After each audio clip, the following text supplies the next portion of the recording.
Bonjour à tous et bienvenue dans ce nouvel épisode de l'Aubergine Enjouée. Aujourd'hui, c'est un épisode un peu spécial, c'est l'interview du grand Bruno Catala. On s'excuse par avance des quelques problèmes techniques qu'il y a eu pendant l'enregistrement, avec notamment beaucoup d'écho quand je parle, en espérant que cela vous plaise quand même. Donc, bonjour Bruno, merci de nous accorder de ton temps. Et félicitations encore pour King Domino, qui a eu le Spiel des CRS cette année, comme on le rappelle à nos auditeurs. Du coup, on va te poser quelques petites questions courtes pour te laisser un peu t'exprimer sur certains sujets. On a essayé de trouver des trucs qu'on t'a pas trop posé forcément tout le temps, parce que tu as été beaucoup interviewé. Ouais. L'une des questions en fait qu'on n'a pas retrouvé dans c'est est-ce qu'un auteur t'a inspiré à tes débuts, toi? Alors inspiré non, donner envie oui. C'est en fait ça j'ai eu l'occasion de le dire déjà. J'ai découvert qu'il y avait une vie après le Monopoly en jouant à un jeu qui s'appelait Fief. Jeu que j'avais découvert grâce à la revue Jeux et Stratégie, aujourd'hui défunte. J'avais acheté ce jeu en souscription sur Jeux et Stratégie, et c'est là où j'ai découvert qu'il y avait des auteurs de jeux. Jusque-là, je m'étais jamais posé la question en fait.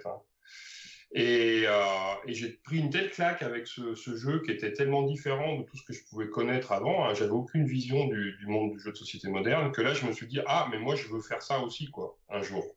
Et ouais. Et donc le jeu m'a donné envie, mais par contre, est-ce qu'un auteur m'a inspiré? Non, pas particulièrement. D'accord.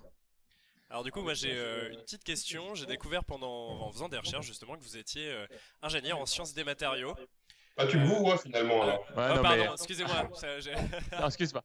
C'est rien, mais il est jeune, c'est pour ça, il est C'est jeune. ça. Ouais. Alors du coup, j'ai découvert que tu étais ingénieur en sciences des matériaux. Ouais. Le hasard fait que je suis aussi ingénieur en sciences des matériaux. Et Comme ça peut arriver même des gens bien finalement. Exactement. Et alors Ouais. du coup, ça a un peu attisé ma curiosité. Et je voulais savoir si ton expérience dans ce domaine de l'ingénierie a déjà été utile lors de la conception d'un jeu. C'est même pas qu'il a déjà été utile, c'est qu'il a toujours été utile. Et dans ce cas-là, dans quelle mesure? C'est très simple, c'est-à-dire que moi pendant 18 ans, j'ai travaillé en recherche et développement sur le frittage des alliages de Ouais. tungstène. Ouais. Donc j'ai travaillé en recherche et développement. Ce qui veut dire que ma méthodologie de travail aujourd'hui dans la conception des jeux est exactement la même que celle que je pouvais utiliser dans l'industrie. D'accord. C'est-à-dire que tu as une idée de base, tu la développes, tu la valides au travers d'un plan d'expérience, tu rédiges à la fin un procédé de fabrication pour que des gens qui connaissent rien du tout en sciences des matériaux soient capables de fabriquer ton produit sans que tu sois là. Bien sûr. Et en fait, la méthodologie de travail, c'est exactement point pour point la même. Par contre, évidemment, le champ d'application n'a rien à voir. D'accord, ok, intéressant.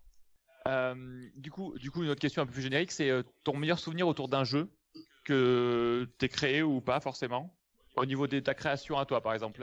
En créant un jeu plutôt, quel est ton meilleur souvenir de création de jeu? Tous, tu vas me dire, mais Non, mais c'est difficile d'isoler quelque chose. Après, Ouais. c'est plus des fois des éléments qui comment dire, relèvent plus de l'anecdote. Ouais. Par exemple, autour des Chevaliers de la Table Ronde. Il s'est passé tellement de choses autour des Chevaliers de la Table Ronde qu'il y a plein d'anecdotes. Mais une anecdote rigolote qui me touche particulièrement parce qu'elle est aussi familiale, c'est que une fois que le jeu était sorti, mes enfants n'étaient pas très vieux à l'époque et ma fille devait avoir 7 ans. Et on était au camping en Bretagne et j'avais la boîte et elle voulait absolument jouer. Puis moi je disais mais non Fanny, 7 ans, t'es trop petite quoi. Enfin c'est pas un jeu pour ton âge. Ouais mais si, je vais bien jouer, je te promets, etc.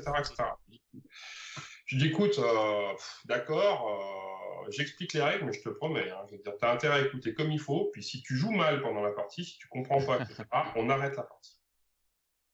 Et puis j'explique les règles, ce qui pour moi était déjà un jeu complexe, même si c'est un coopératif pour une personne de 7 ans. Et je joue avec mes parents, mon fils et ma fille. Et on fait une partie qui se passe bien. Et à ma grande surprise, tout va bien jusqu'au bout, super.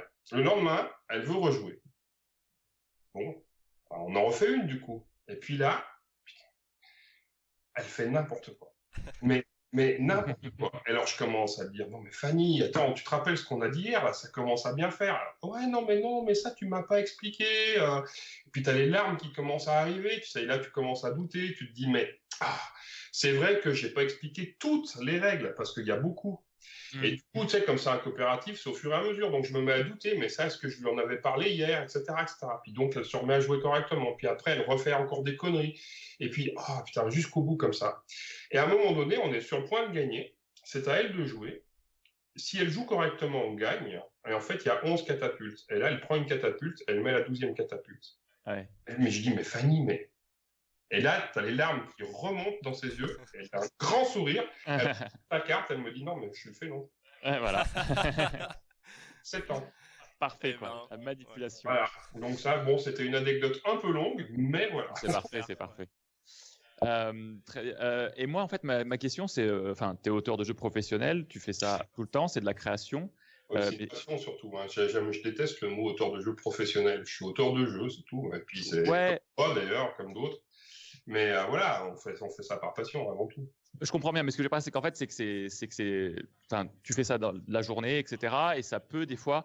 Est-ce que tu as à faire la part des choses entre ta vie privée et ta vie professionnelle, ou alors, par exemple, tu y penses tout le temps. Tu es en train de faire des courses, tu penses à tes mécas, tu penses comment ça se passe?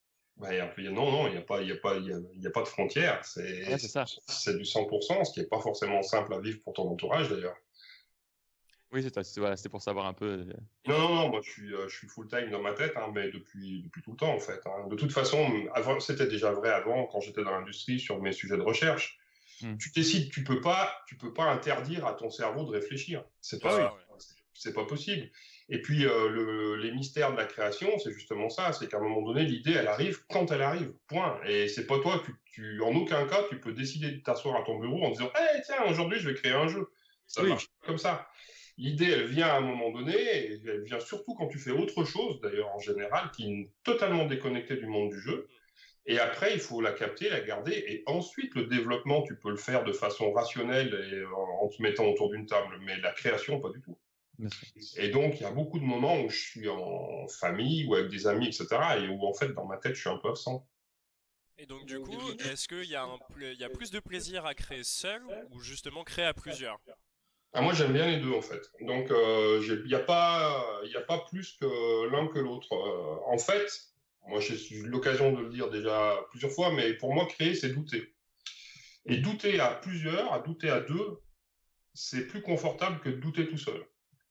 Donc ça, c'est déjà quelque chose de réconfortant. Puis la deuxième chose qui m'amène à travailler en équipe régulièrement, enfin en binôme plus qu'en équipe d'ailleurs, c'est sans doute aussi là un réflexe de l'industrie. Hein, c'est-à-dire qu'à un moment donné, quand tu travailles dans une boîte, tu travailles rarement que tout seul. Oui, bien sûr. Et puis, c'est aussi le fait que moi, je suis devenu auteur de jeux de société assez tard finalement. Et ce que je veux dire par là, c'est que j'ai eu le temps de réfléchir beaucoup à la création de façon globale avant de me lancer. Et en particulier, si on observe ce qui se passe au niveau de la littérature, il est communément admis qu'un auteur, il écrit le même roman toute sa vie. En fait, c'est pas tout à fait le même livre, bien sûr, mais la trame qu'il y a derrière, les obsessions, enfin, etc., il y a un fil directeur. Et moi, quand j'ai commencé à faire des jeux, j'avais conscience de ça, et je pense que c'est pareil pour un auteur de jeu, globalement. C'est-à-dire que de toute façon, ton cerveau, que tu le veuilles ou pas, il revient dans sa zone de confort, et t'as beau te dire, aujourd'hui, je vais explorer des voies totalement différentes, c'est pas tout à fait vrai. Ton cerveau, il revient sur ses schémas de base. Et donc, moi, j'ai eu la conviction d'emblée, avant même d'être publié, que si je voulais durer dans ce domaine-là, il fallait pas que je reste seul. Et donc, en fait, c'est conscientisé. J'ai eu la chance, en plus, de croiser des personnes formidables à ce niveau-là, parce que quand tu as la chance de travailler avec Bruno Fedouti au départ, Serge Laget, puis maintenant Antoine, Ludo, enfin, etc., je veux dire, c'est forcément, tu es obligé d'aller explorer des endroits où tu serais jamais allé tout seul. Et je pense que ça contribue grandement aussi à alimenter ma création solo. D'accord. Oui, bien sûr. Et du coup, en parlant de ça, pour rebondir, actuellement, est-ce que tu aurais un auteur qui pourrait te faire vraiment encore sortir de ta zone de confort et que tu aimerais travailler, avec qui tu n'as pas encore déjà travaillé? Oui, bien sûr, il y en a plusieurs. Alors là, on va plus diriger vers l'étranger, puisque en fait, au niveau des auteurs francophones, on se connaît bien sûr, tous globalement, quoi. Mais oui, j'adorerais pouvoir faire quelque chose avec Rob Daviau. J'adorerais faire quelque chose avec Richard Garfield. Là, c'est presque une Madeleine de Proust, en fait, tu vois, parce que Magic a tellement secoué ma tête que voilà. Oui, enfin, des gens comme ça, ça me plairait énormément, mais je pourrais en citer d'autres. Hein. Je veux dire, je sais pas, qu'est-ce que je pourrais te dire? Enfin, il y en a plein. Alan Moon, pourquoi pas, tu vois? Ah ouais, ça pourrait être vraiment cool. On pourrait avoir des vraiment super jeux. Des questions. Vas-y, tu veux t'as une Ouais, question? alors du coup, c'est un peu plus à part. Est-ce que, bon, tu savais quand même qu'en faisant un jeu à base de dominos, t'allais dominer le monde finalement? Alors moi qui suis le roi des jeux de mots pourris, celui-là, j'y avais pas pensé. Mais non, mais c'était pas du tout l'objet en tout cas. Puis je domine rien du tout non plus. Non, non, mais on plaisante, c'est fait exprès Ouais, de. mais j'ai bien, Voilà. Mais l'idée, compris. c'est vraiment au fond de la question, c'est de se dire, parce que tu réfléchis, hein, on voit bien que tu réfléchis sur ce que tu fais, ce que tu crées, et est-ce que tu t'es dit que forcément, enfin, qu'en faisant un jeu familial qui s'inspire donc d'une base solide qui est dans l'inconscient collectif, comme le domino, etc., tu savais que du coup, tu pouvais créer un jeu familial qui pouvait marquer dans les sorties qui inondent le marché en ce moment, tu vois ce que je veux dire dans ce côté-là. Oui, je vois ce que tu veux dire, mais Après, c'est toujours compliqué, hein, c'est toujours en compliqué. fait, moi, quand je travaille sur un projet, je me pose jamais la question de savoir s'il va impacter le marché ou pas. C'est pas mon propos. Mon propos, c'est de faire déjà des jeux auxquels j'ai envie de jouer moi, déjà pour commencer. Et ça, pour moi, c'est très important parce que je peux comparer. Je fais un peu de scène à côté, un peu de théâtre amateur et tout ça. Et je pense que je suis loin d'être un bon comédien. Je suis totalement imparfait. Mais je pense que tu peux emmener le public avec toi si tu es sincère. Je pense qu'au niveau de la création ludique, c'est pareil, en fait. Je sais pas par quel miracle le public ressent cette sincérité, puisque c'est quand même plus distant, tu vois, que quand tu as un rapport direct au travers d'une salle. Mais pour autant, je pense que ça marche aussi. Et donc déjà, moi, au premier degré, je fais que des choses auxquelles je crois. Ensuite, si ça rencontre le public, tant mieux. Et je travaille aussi pour tenter de rencontrer le public, bien évidemment. Mais sur ce jeu-là particulièrement, là aussi, la démarche est conscientisée. Pas pour trouver le public, mais parce qu'en fait, c'était mon cahier des charges que je me suis mis moi-même. Puisque ce jeu-là, au tout début, la toute première version, je l'ai faite en jeu d'entreprise pour une station de ski. D'accord. Et là, en fait, c'était un tout petit jeu qui devait tenir dans une toute petite boîte et qui allait être offert à des gens qui n'ont absolument aucune culture ludique. Et donc, il fallait que je fasse un jeu qui n'ait quasiment aucune règle. Et je me suis dit, et en fait, c'était mon 4e jeu pour cette station de ski, donc 4 années de suite. La première année, j'avais fait un jeu de cartes. La 2e année, j'avais fait un jeu de tuiles. La 3e année, j'avais fait un jeu de dés. Et là, je me suis dit, mais quel objet ludique connu de tous je peux détourner pour faire quelque chose sur lequel les gens n'ont pas la totalité des règles à réapprendre. Et immédiatement, j'ai pensé au domino. Et à partir de là, j'ai construit le jeu en une après-midi, en fait. Ah ouais. C'est rapide. La première version, attention. Oui. Hein. Après, il y a du travail, mais la première version, elle marchait déjà, en fait. Ouais. Et du coup, juste pour parler un peu à côté des jeux, etc. Donc, tu nous as parlé d'une passion pour le théâtre. Et pour le vélo, ça on le sait, si on suit un peu sur Facebook, etc. Il y a d'autres choses qui te passionnent et qui te font évoluer, qui te permettent de te sortir un peu la tête du jeu de société et du. Je joue de la musique. Oui, ah oui. Ouais. Quoi comme type de musique? Je joue de la guitare, moi. Ah, super. Guitare, ukulélé, enfin instrument à cordes de façon générale. Bon, être le Robert De Niro du jeu de société, est-ce que c'est cool? Le Robert De Niro? Bah, l'auteur bankable, quoi. You want to fuck my wife? Ouais. Non, mais c'est vrai que pour revenir plus sérieusement, moi, j'ai pas notion de quoi que ce soit, mais c'est quand même une chance incroyable de pouvoir conjuguer vie professionnelle et passion, quoi. Ouais. Parce que voilà, enfin moi déjà j'aimais beaucoup ce que je faisais avant, hein, je veux dire, je rejette pas du tout le travail que j'ai pu faire dans l'industrie et je le ferais encore aujourd'hui si j'avais pas subi un licenciement économique, hein, clairement. Donc voilà, mais par contre aujourd'hui je ne fais que des choses qui me plaisent. Donc alors bon, évidemment, tout n'est pas drôle quand tu fais de la création parce que il faut générer tes revenus, il faut faire ta comptabilité, il n'y a pas que du fun. Mais malgré tout, c'est quand même assez énorme de pouvoir vivre comme ça, quoi. Donc c'est une chance, et moi je vis ça comme une chance exceptionnelle. Et moi je trouve que tu es un des auteurs qui a vraiment une approche très particulière du public et des joueurs de tes jeux. Enfin, tu es présent beaucoup, tu es beaucoup sur les salons à faire des démos avec eux, etc. Comment tu abordes ça, toi? C'est normal, en fait. C'est-à-dire qu'en fait, déjà, premièrement, on fait, alors ça s'appelle comme ça que en français, mais on fait des jeux de société. Et pour moi, ce mot société, il est important, il veut dire quelque chose. Et donc, voilà, donc je trouve ça déjà premièrement normal de répondre aux sollicitations, c'est la moindre des choses. Et puis, je sais pas, enfin, comment dire, quand tu travailles, moi je travaille chez moi seul, toute la journée. Alors évidemment, même quand je travaille en collaboration, en partenariat avec un autre auteur, évidemment, on se voit de temps en temps, mais on fait des séances Skype, on va échanger des mails, on fait des séances de test, bien sûr. Mais globalement, c'est une démarche qui est relativement solitaire, en réalité. Et à un moment donné, tu as l'opportunité de rencontrer des gens qui jouent à tes jeux et alors, de toute façon, il y a des gens qui détestent ce que je fais, hein, je veux dire. Mais ceux-là, sur les salons, ils viennent pas me voir. Bien sûr. Ouais, et ceux qui viennent vers toi, c'est ceux qui aiment bien ce que tu fais. Et je veux te dire, c'est super agréable, en fait. Vraiment. Bah, alors, c'est épuisant. Voilà, c'est ça, voilà. En fait, je veux voir un peu les. Parce que du coup, ça doit être. Enfin, je pense que c'est très chronophage dans ta. C'est chronophage et puis c'est fatigant. Puis bon, moi je vieillis aussi. Hein, je veux dire, toi, j'ai 54 ans hein, maintenant. Et mine de rien, je me rends bien compte que je récupère pas après 3 ou 4 jours de salon de la même façon aujourd'hui qu'il y a 15 ans, hein, clairement. Donc c'est épuisant, mais en même temps, ça te donne de l'énergie. C'est-à-dire que moi, ça me donne cette énergie qui me donne envie de continuer encore. Et donc, en fait, je vais chercher ça, en fait. Moi, j'aime le contact avec les gens, hein, vraiment. Ça me dérange jamais quand quelqu'un vient pour une interview, un selfie, discuter 2 minutes, etc. Je suis même frustré la plupart du temps sur des gros événements comme Cannes ou Essen de ne pas avoir assez de temps pour chacun.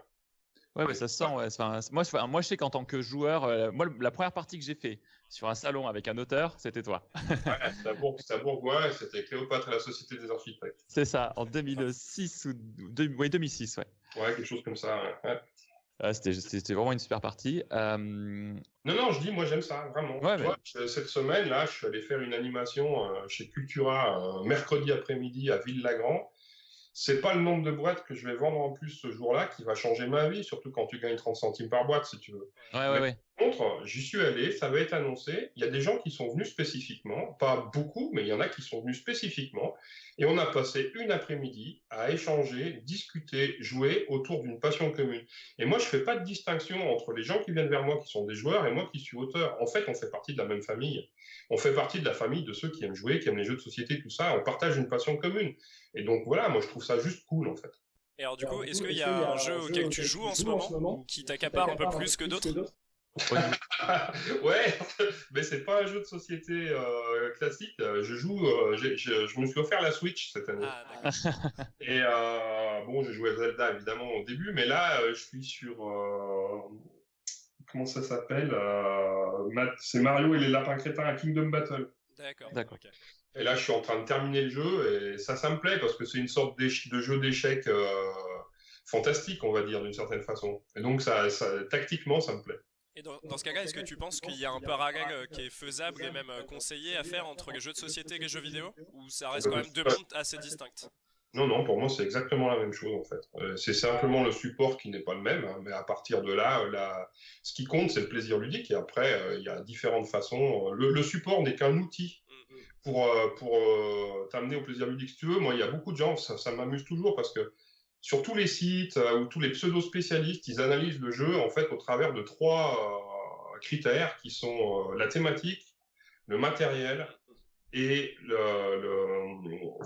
la mécanique. D'accord? Mais en fait, ils oublient simplement le plus important, c'est l'expérience ludique. Ouais. Et en fait, ces 3 points ne sont que des outils pour générer l'expérience ludique de ton choix, enfin du choix de l'auteur. Et en fait, le support vidéo n'est qu'un outil pour générer une expérience ludique, et on peut bien générer des expériences comparables avec des jeux de plateau ou des jeux vidéo ou des iPads ou ce qu'on veut, peu importe. Et du coup, pour rebondir là-dessus, ce qui est intéressant, là, il y a les Serious Poulp qui étaient chez la radio des jeux. D'ailleurs, on les salue au passage. J'aurais bien aimé ça, d'ailleurs. Ouais, et en fait, du coup, ils ont parlé d'un truc intéressant parce qu'ils ont commencé un peu plus dans l'informatique et dans plutôt le jeu vidéo ou le jeu d'application. Ouais. Et ils disaient qu'ils s'étaient finalement tournés plus sur la société parce que c'était plus simple pour eux de faire des itérations successives du jeu et donc d'avancer plus, alors que forcément, le jeu, tu commences avec une grosse équipe et puis tu pourras vraiment tester au bout d'un certain temps, au bout de 6 mois. Quoi. Déjà beaucoup d'implications, effectivement. Ouais. C'est ça. Le budget pour développer un jeu vidéo est certainement sans commune mesure avec le budget pour développer un jeu de plateau, c'est certain. Hein. Et du coup, c'était beaucoup plus jouissif de voir le jeu évoluer beaucoup plus vite sur plateau après quelques essais, découper ses cartes, etc. Et ça, c'est des choses que tu que tu savoures d'avoir un jeu qui évolue vite avec les itérations successives que tu fais, ou ça te... Non, moi, je suis un gros feignant. Moi. C'est-à-dire que faire et défaire et refaire, j'aime pas. Ouais, bah, ouais. Et donc, je préférerais être capable d'aller directement à la solution finale. Et c'est aussi pour ça, bon, après, ça tient là aussi de mon ancien métier. Je passe beaucoup de temps à intellectualiser comment dire, à virtualiser mentalement des situations de partie, même sur des jeux complexes, avant de commencer à faire du matériel, parce que tout ce que je peux identifier comme situation chiante, en fin de compte, autant que je l'élimine mentalement avant même de faire du matériel pour le redéfaire après. Ouais, Après, c'est normal, ça n'empêche pas que tu es obligé de toute façon de passer par l'expérimentation. Hein, mais à un moment donné, j'essaye de m'éviter au maximum le faire et défaire, en fait. Après, on a fait à peu près le tour, je crois bien. On est assez content de ce de ce qui a été dit. Est-ce que tu as des choses particulières sur des sorties prochaines ou Me concernant, oui, bah, je vais avoir une année 2018 qui va être un peu fofolle, en fait. Ah, encore, tu restes sur les 3 dernières années, tu es déjà aussi bien occupé, il me semble. En 2017, j'étais super calme, j'ai eu que 8 sorties. Ah ouais, bah voilà, ouais, c'est ce qui me semble. Voilà. Et du coup... Non, j'ai une grosse actualité 2018 et puis avec des projets sympathiques, enfin du moins auxquels je crois en tout cas, vraiment. Puisque je vais avoir Imaginarium chez Bombix, ouais. Un gros jeu dans un univers stimonique. Je vais avoir Micropolis chez Matago, donc un jeu avec des fourmis, jeu super familial, simple, tout ça, qui me plaît énormément. Je vais avoir Jurassic Snap, donc je vais avoir qui est une sorte de réédition améliorée de Garibay. Je vais avoir une extension pour Abyss qui va s'appeler Léviathan. Enfin voilà, puis je crois que l'an prochain, si tout est à l'heure, j'ai une douzaine de sorties, je crois. Ah oui. Et rien, alors là, il y a Queen Domino cette année. Ouais. Mais rien sur King Domino qui va ressortir ou qui peut sortir en une... il y a peut-être quelque chose. Il va y avoir une extension, une petite extension, enfin une extension pour... en fait, si tu veux, Queen Domino, c'est un jeu qui est à la fois un standalone et puis une extension de King Domino. Mais on est d'accord que sur Queen Domino, il y a quand même 2 couches de règles en plus que par rapport à King Domino. C'est-à-dire que c'est un Queen Domino plus tourné vers les joueurs, familial plus joueurs. Ouais. Et parce que c'était exactement ça que j'avais envie de faire à ce moment-là. Par contre, j'ai aussi totale conscience que pour une grande partie, enfin pas une grande partie, mais pour une partie du public de King Domino, la marche est trop haute. Ouais. Et donc, du coup, j'ai fait aussi une extension beaucoup plus simple, basique, mais néanmoins intéressante pour King Domino. Et qui sera mélangeable aussi avec Queen Domino. Et cette extension, elle permettra premièrement de rajouter un 5e joueur. Ah, parfait. Elle va rajouter donc 12 tuiles. Et les 12 tuiles, elles sont rigolotes parce qu'en fait, il y en a 6 qui sont placées après la 48 et 6 qui sont placées avant la 1. Donc celles qui sont placées avant la 1, elles ont des lettres, A, B, C, D, E, F, comme ça on sait qu'on les met avant. Hein. Ouais. Et en fait, c'est non seulement c'est des tuiles de merde, puisqu'il n'y a pas de couronne dessus, mais c'est même des super merde en fait. Puisque quand tu es obligé de prendre une de ces tuiles-là, tu vas avoir un géant qui va venir camper sur une de tes couronnes. C'est-à-dire qu'en fait, ça fait une couronne de moins dans ton royaume, c'est toi qui choisis laquelle. Et puis quand tu vas prendre une tuile au-dessus de 48, elle a des couronnes sur les 2 cases, mais en même temps, elle te permet d'envoyer le géant camper chez quelqu'un d'autre. Et ce qui veut dire qu'on va se refiler la patate chaude avec ces géants, etc., etc. Donc ça, c'est rigolo, si tu veux, dans un contexte familial. Cool. Et puis finalement, quand tu regardes bien, quand tu organises ton royaume, ça te fait pas tant de points en moins que ça, donc c'est plus rigolo que réellement punitif. Donc c'est ça qui est cool. Et puis dans le King Domino de base, il y avait une variante qui disait que si ton château était au centre, tu avais 10 points, que si ton château était complet, tu avais 5 points. Ouais. Donc ces 2 variantes-là ont été maintenant formalisées sous forme de cartes. C'est 2 cartes, et en fait, des cartes objectifs. Et en fait, j'ai créé une dizaine d'autres de cartes objectifs. Et à chaque partie, on va mélanger le paquet et on va en sortir 2. Et donc, à chaque partie, on va tous jouer avec des objectifs communs qui vont être différents. Ah, ça c'est bien. Moi, ce qui donne de la rejouabilité, si tu veux, aux gens qui ont beaucoup joué. En fait, et ce qui est bien, c'est que j'adore cette extension qui complexifie pas le jeu, mais qui ajoute juste, comme tu dis, une rejouabilité, différentes façons de scorer, ou un petit élément en plus qui fait varier les parties, mais qui rend pas les choses compliquées pour, voilà, des fois qu'ils soient. Voilà. Queen Domino, je l'ai conçu comme un autre jeu, si tu veux. Par contre, le fait qu'il soit compatible avec le premier était important et m'a permis de réussir à convaincre l'éditeur de le faire, parce qu'il voulait pas le faire au début.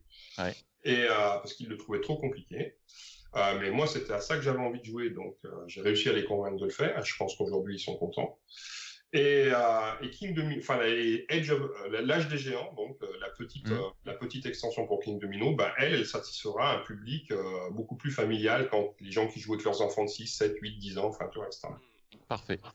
Et t'as une date à peu près? Tu sais quand ça peut arriver, ça, ou... Alors, initialement, on visait Cannes, mais je ne sais pas du tout si mon éditeur sera à l'heure pour Cannes ou pas. Enfin, en tout cas, c'est dans le premier semestre. De toute façon, on n'est pas, si tu veux, il n'y a pas réellement d'urgence. Non, c'est sûr. Ouais. Ok. Eh ben parfait. Merci beaucoup de nous avoir accordé de ton temps. Merci pour avoir répondu à toutes ces questions. Ouais. Et puis on fait comme ça. C'est toi qui parles normalement, Léo. C'est toi qui es fort. C'est vrai que moi, après, je suis tout pourri, moi. Moi, je c'est sers à pas rien. grave, c'est pas grave.